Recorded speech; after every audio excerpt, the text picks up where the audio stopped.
Monsieur Legault, vous avez expliqué tantôt que la situation est pire aux États-Unis, similaire en Ontario. Monsieur Dubé rappelait en début de semaine qu'il y a déjà beaucoup de mesures sanitaires qui sont imposées. On a un très haut taux de couverture vaccinale. Qu'est-ce qui fait dans ce cas-là qu'on sera la seule juridiction, sauf erreur, en Amérique du Nord, à devoir imposer un couvre-feu pour une deuxième année de suite? Là, il y a plusieurs explications. D'abord, vous savez, M. Belrose, qu'aux États-Unis, entre autres avec le réseau privé des hôpitaux, il y a beaucoup plus de lits et beaucoup plus de capacités qu'on a au Canada ou au Québec.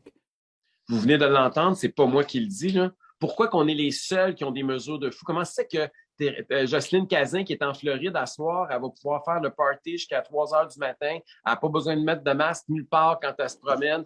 Elle n'a pas besoin comment c'est qu'il n'y a pas de mesures sanitaires? Il n'y aura surtout jamais de couvre-feu là-bas. Comment c'est qu'il n'y a pas de passeport vaccinal? Comment c'est qu'on ne divise pas la société puis qu'on ne traite pas les gens non vaccinés de tout et non?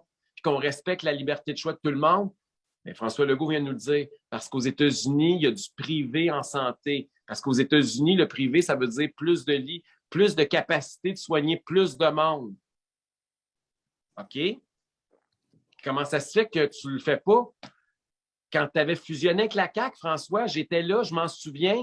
Tu nous avais promis le privé en santé si tu étais élu. Tu avais même promis que ça commencerait à Québec avec un projet pilote. Il est passé où, ce François Legault-là? Ah, il défend le monopole public puis il aime mieux confiner le monde.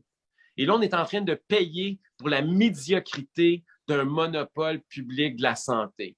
Le Québec vient de frapper le mur. C'est pas la COVID, là, le problème. La preuve, c'est que les autres pays et les autres États, eux autres, ils ont la capacité puis ils ont les lits pour soigner le monde. Nous autres, on ne l'a pas parce qu'on a un système inefficace puis on a 4 partis politiques à l'Assemblée nationale qui veulent défendre ce système-là plutôt que de redonner leur liberté au monde.